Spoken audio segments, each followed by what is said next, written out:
evening and welcome to SVG-TV's news for Wednesday, May 18th, 2022. I'm Triska Campbell with the details. Senior government officials, members of the opposition, and local Indian community flocked to the Argyle International Airport today to welcome President of the Republic of India, Sri Ramnath Kovind. President Kovind started his official four-day visit to St. Vincent and the Grenadines this afternoon after completing a four-day visit to Jamaica earlier this week. The President and First Lady Savita Kovind descended the steps of Air India One just before 2 p.m. where they were greeted by Governor General Dame Susan Duggan, grades 5 students of the Stubbs Government School, Kai Thomas, and Angeli Alexander of the Calder Government School presented the First Lady with flowers. President Kovind received the royal salute, after which he conducted an inspection of the guard. The welcoming party included Prime Minister Dr. Ralph Gonsalves, who introduced the Indian delegation to the other members of Parliament and the Executive Committee of the SVG Indian Heritage Foundation. The President interacted with the students on the outside of the airport, after which the delegation departed for Beachcombers Hotel. The President's scheduled for the day included a catamaran tour to Waliabu Bay, the site where the movie Pirates of the Caribbean was shot. The President has a packed schedule tomorrow, Thursday, May 19th, which includes a signing of the Memorandum of Understanding at Government House and a road renaming ceremony in Calder. In other news now, active COVID-19 cases in St. Vincent and the Grenadines moved back into the triple figures at 110. In the latest report issued on Tuesday evening by the Ministry of Health, it said 19 new PCR and 26 rapid antigen cases were recorded, bringing the active case count to 110 with a positivity rate of 22.67%. One hospitalization has been recorded with 17 recoveries.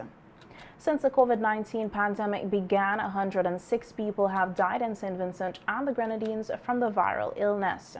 In terms of vaccination, 70,397 vaccines have been administered to date, of which 36,297 are first dose and 30,466 are second doses, with 3,640 boosters.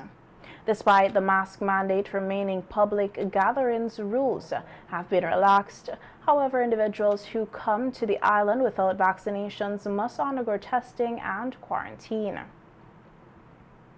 Despite the criticism expected from liquor vendors, Prime Minister Dr. Ralph Gonsalves is adamant that the new bus depot in Little Tokyo will not be filled with rum shops.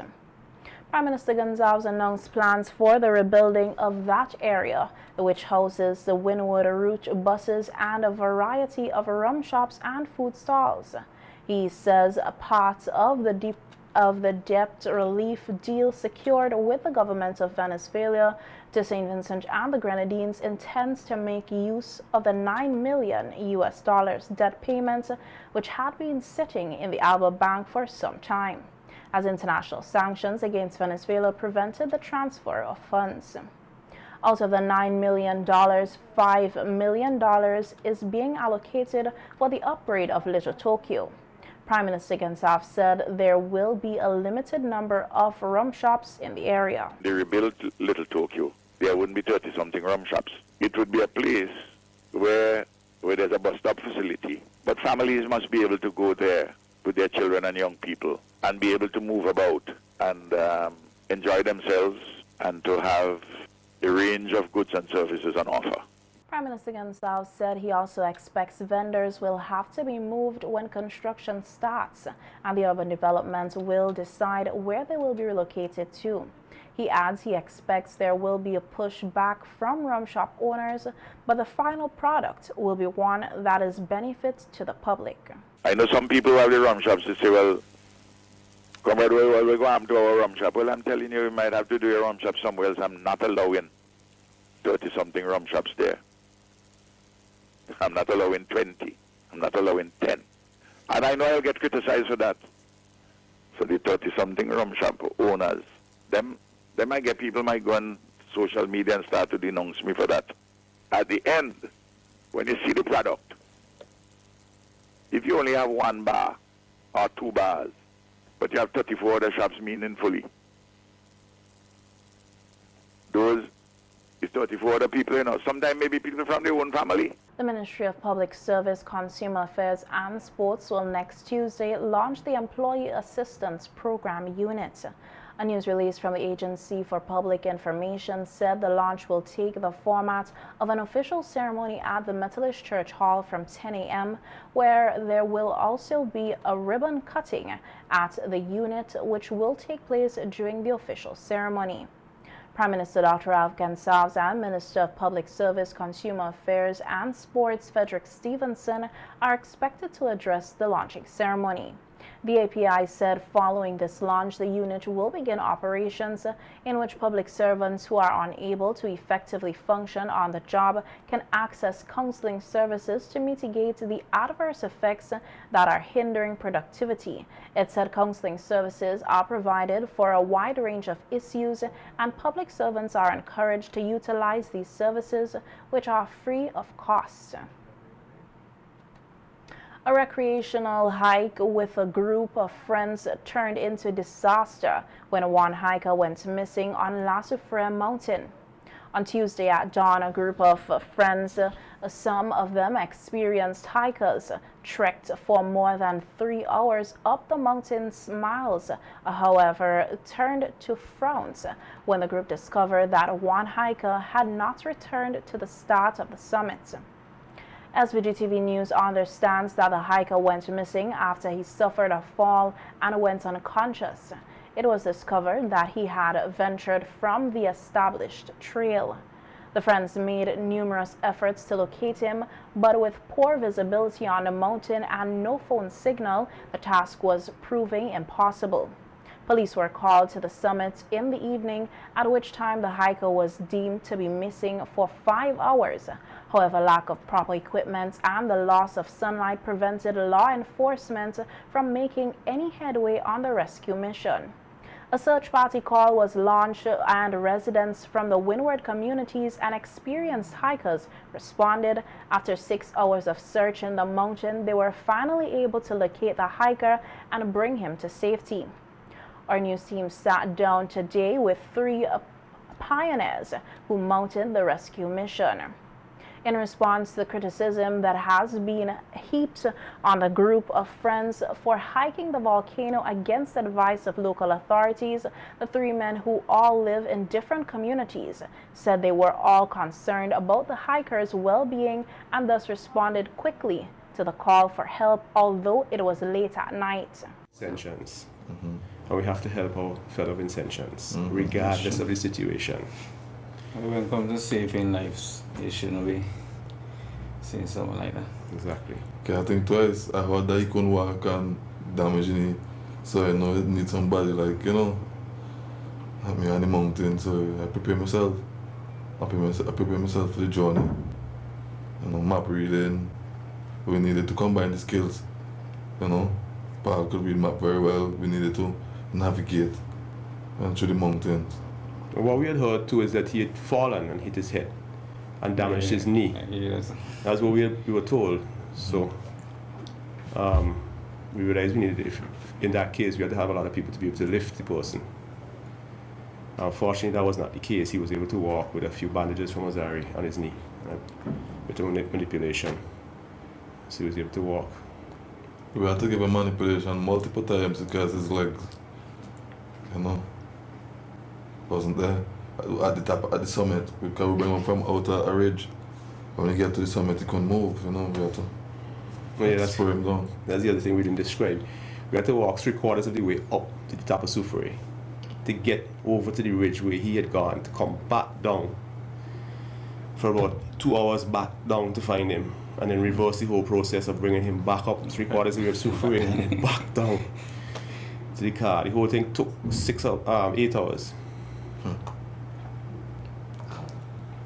Yeah, Actually, I finished like 6 o'clock, 6 a.m. The men spoke of the challenges they faced while maneuvering the trenches at La Soufrière and noted that they also knew there could be a possibility that the hiker would not have been found alive, but quickly dismissed that thought. The most dangerous part is actually walking on the cliffs, and we couldn't even see, right? We had to be so precise with the maps, right, just to get to this guy. That was the most dangerous part. You could actually see death on one side and death on the next. Very close to the You know, the possibility could have been that we might find somebody who's not alive, but then we got dismissed that thought and thought positively that we would find him. But we kept shouting and shouting and shouting for hours. And finally we heard a response. About half an hour before we actually got to him, we heard an answer. And then we used that to find out exactly where he was. In bush and trees and a mountain slope. Really, really difficult. We're actually, actually 5 ridges away from the original ridge we're supposed to be. He was actually in Mungaro. Coming off in Soufrière, when you're coming back down to Jacobs Well, there's several ridges. And he could take the wrong ridge, which he did. He took the one over here, which is right next to a cliff of about 300-foot drop, instead of taking the middle one. So the further down he went, the further away he went from where he was supposed to be. It's ridge split in 2, actually. Yeah, and then it's that ridge split again. And again, multiple 3 times. Yeah. You have to be able to pinpoint him. That was the hard part. Pinpointing him, we could see him, but we could actually see him. But the road is straight and it's not straight.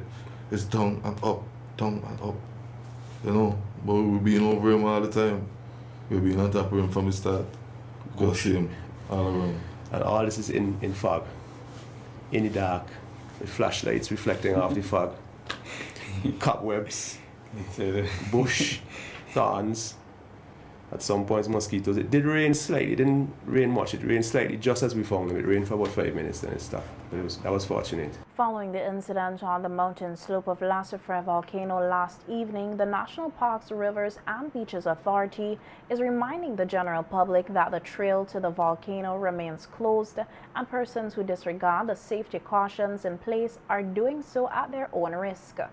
The reminder comes from Director of the National Parks, Andrew Wilson, in an interview with SVG-TV earlier today. We've actually done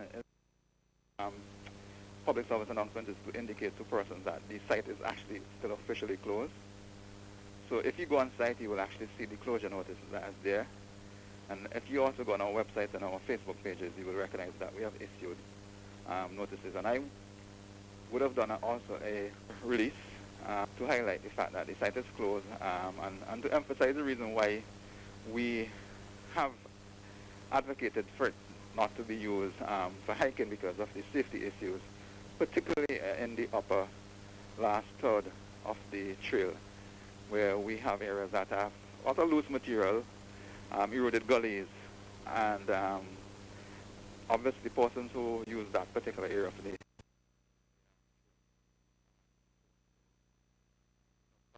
high level of danger and hazard, as would have occurred from the recent incident, where you could easily go off track or slip and could fall over, embankment or gully, and could get lost too. So there's obviously some issues there. And then sometimes what you will have happening too is that you will be on the slope and there could be a sudden, cover of fog that could obscure vision and you could get disoriented. And particularly persons sometimes are there, and even persons who are familiar with the site sometimes have to challenge. So there's obviously some issues at this particular current period in using the trail. Wilson said that thankfully the hiker was found alive, but there are numerous things that could have gone wrong. He noted that such situations puts everyone's lives at risk, including the rescuers who would respond to the call for help, although not obligated to. What we want to emphasize is that whenever incidents of this nature occurs, right, it also put the responders, in a situation where they also have to risk their own lives. Like, for example, in this particular case, we even had some of our own staff who actually went on site last night. Right, so, and that's one of the other issues with these, because you obviously have to go in very difficult terrain, in difficult circumstances to go and do a search where time tends to be an issue. So, And then, like in the case last night, the information was received like late afternoon, late evening, and to mobilize and to be up there in that kind of a terrain kind of condition, it meant that there's a level of risk also for the emergency responders that they had to put themselves through to undertake a rescue basically, and then to move the person from that location, down off the mountain. It takes a fair amount of effort to do so safely, because obviously it will be somebody who would have experienced some level of injury, and you have to move them in as secure and safe as much as possible. So it do take a significant effort, and also, as I said before, it actually also exposes the responders to a level of risk, particularly at a site where there have been clear notices issued as to the dangers and the risks involved, and that it should not really be used for hiking at this point. Wilson said prior to yesterday's incident, members of the authority have been appealing to people not to hike the volcano at this time based on assessments carried out. Been actually visiting the area for work, for assessments, or for site rehabilitation work, do find it challenging, and these are persons who are very familiar with the terrain and the area, and they have always reiterated the element of if you were to have a unfortunate injury or you slip, the likelihood of being seriously harmed is high, because there are steep slopes, embankments, eroded gullies, and you could actually find yourself in a totally different area and could be seriously injured.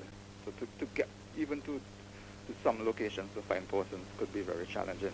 So now, what we would have done recently is that when we did our last PSAs on site closures and areas that was closed, we also added in Trinity and Berlin, because again there's some level of hazards and risks that person would be exposed to. So in our last releases, we would have actually mentioned and included those sites. The Committee on the Prerogative for Mercy has granted clemency to a Parkhill woman who has been sentenced to just over 3 years in prison on a firearm-related charge. Jamela Bailey, a 31-year-old farmer, appeared in the serious offences court last week Thursday, charged with possession of an unlicensed firearm. Her co-accused, Glendon de Freitas, also received a similar sentence. Her arrest came after a photo was posted to Facebook with Bailey displaying the firearm. Speaking on NBC's face-to-face program today, Prime Minister Dr. Al Ghensas revealed that Bailey's custodial sentence was vacated just 8 days after it was imposed, based on a decision by the Mercy Committee. The committee includes the Prime Minister, who holds the portfolio for Minister of National Security, Permanent Secretary, the Attorney General, Judy Martin, Minister of Public Service and Consumer Affairs, Frederick Stevenson, Pastor Noel Clark from Layu, medical practitioner Dr. Conrad Ned, Alma Duggan, Superintendent of Prisons Timothy Hazelwood, as well as sitting members who are not part of the official committee. Prime Minister Ghensas said after committee members reviewed all the facts of the case, the decision was made to grant Bailey clemency, subject to a number of conditions, which include reopening the police station in Connery once a week, that she does not travel overseas, and is not convicted of any offense which carries a term of imprisonment for 12 months or more. She's a farmer. She went to secondary school, but she's a farmer. Now, having reviewed all the facts of the case, the Committee of Mercy decided that it would provide a release for her. It is not open for me to say to you all the details of the discussion by the Committee of Mercy, except to say that we considered all these 3 reports which were before us, Prime Minister Yansao said the committee put forward a unanimous decision in favor of Bailey's release, adding they acted within what is outlined in the Constitution. Transcript, the Committee of Mercy, which was provided by the Magistrate Court, was looked at very carefully by the committee, plus the other reports, and there was unanimity on the question. I'm not going to outline to you chapter and verse, except to say that in the view of the Committee of Mercy and the advice which I tendered to the Governor General under the Constitution, we felt that this decision was within the four walls of what the Committee of Mercy is called upon to do.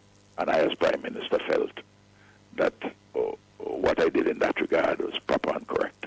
Expressing concern with crime and violence in the country, especially violence against women, the National Council of Women held a news conference today where the issue was addressed. The speakers at the conference were President of the National Council of Women, Beverly Richards, Director of Marian House, Jeannie Oliver, and Pastor Cecil Richards of the Kingstown Baptist Church. President of the NCW, Beverly Richards, used the opportunity to extend condolences to those who recently lost loved ones due to acts of violence. Memory seemingly never ceases, the scars never heals. Each time an act of violence is committed, and for the unfortunate, the result is death of a loved one. We hear expressions of condolences and the cries for the elimination of violence, but these campaigns are short-lived. Then another act of violence and another, more heinous, more gruesome. This begs the question, when will it end? Is the message being sent, and who is receiving the message? Will there be a next victim? Who? And at the hands of whom? More and more the situation gets worse and frequent. How can we discard a woman's body in a cockroach bag, like a sack of trash or forgotten bit of trash in the back seat of a vehicle? For heaven's sake, this is a pearl. This is God's creation, as Sister Jeannie says. It's a mother's daughter. It's a child's mother, a friend of the friendless. Richards reiterated her appeal to women who are going through domestic violence not to be afraid of speaking out against perpetrators, and called for increased vigilance by the Royal St. Vincent and the Grenadines Police Force. Justice for all. Not that we want our prisons to be filled, when we don't want to be building more prisons, but we want the persons to be deterred from the acts that they are committing. If you're going to do something, we want you to think 3 times, not just twice. Think 3 times, 4 times before you do it. That is why we don't want to have a lot of prisons. We don't want our fathers out there in prison. So when the child goes to school and the teacher asks, where is your father? Oh, he's in prison. We don't want that. We want the men to be a part of the equation.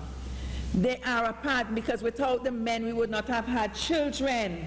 So we want the men in the equation, and we are asking the men, those of you, come and help us to eliminate the act of violence that is perpetrated against our women, against our girls, against our children. Help us. The National Council of Women President said the problem of violence in school also needs to be addressed urgently. We need people to be deterred. We need better dispute resolution. We have to start within the school. My daughter came home some time ago and she said, Mommy, there's this little girl, every time she will hurt the other children and she will say she's sorry. Clearly there is something wrong in that. So the teacher ought to make note of it and take action. Because you cannot be hurting at that level, at that age where you are 6 and 7. You cannot be intentionally hurting children and say you're sorry. So we need to, it's at this level now we have to start the work. Because when they get to this age and they can't contain themselves, or they have to think, the children think that they have to reach out because their friends are there looking at them. This is what happens. So they pin her. So it's now a competition. It's more of a competition than a fight. So we have to pay attention to all these things that is happening around us. Volunteer Director of Marion House and Public Relations and Education Officer of the SVG Human Rights Association, Jeannie Oliver, is also appealing to members of the public to desist from killing the youth. Oliver noted that the youth are the future leaders of the country and their bodies are God's temple and should not be devoured. As a mother, as a sister, as a mentor, and as somebody who is very passionate about the people that I serve, the people of St. Vincent and the Grenadines particularly. Don't interfere with my young people, please. Leave them alone. They are God's gift to us. They are our future leaders. And if we destroy and violate them now, we wouldn't have anybody to lead us when I am 70. Please, I beg of you, Vincentians, our fathers, our stepfathers, our uncles, our sons and our nephews, leave God Pickney alone. He made each of us unique. He didn't make us for anybody to violate us. This is God's temple. Left God's temple alone. Oliver further spoke about violence against women, noting that no woman should ever have to deal with or experience domestic violence or any other type of violence. Of gender-based violence, which is violence against men perpetrated by women and violence against women perpetrated by men. It seems as though the violence in our society, the gender-based violence, it seems as though it is part of our culture. The systems, yes, but we're not teaching. What are we teaching? And are we teaching? Are we teaching, and what are we teaching our children? From preschool come up. From preschool come up, deal with them with the good and the bad touch. And places where you can touch, where daddy can touch you, and uncle and cousin and son and whoever can touch you. And at least 2 schools, the St. Vincent Girls High School and St. Joseph Convent Kingstown, have indicated their intention to take a stand against crime and violence in the country, and they will be doing so through special activity this Friday. The Girls High School say their student body will be on the E.T. Joshua tarmac from 8:30 a.m. to 9:30 a.m. wearing orange and holding placards to implore the public to stop violence, especially against women. The St. Joseph Convent Kingstown, meanwhile, said it will also show solidarity, and the school body will form a line in front of the school from 8:15 a.m. wearing orange ribbons. The schools are urging the general public to take a stand against violence in all forms in SVG.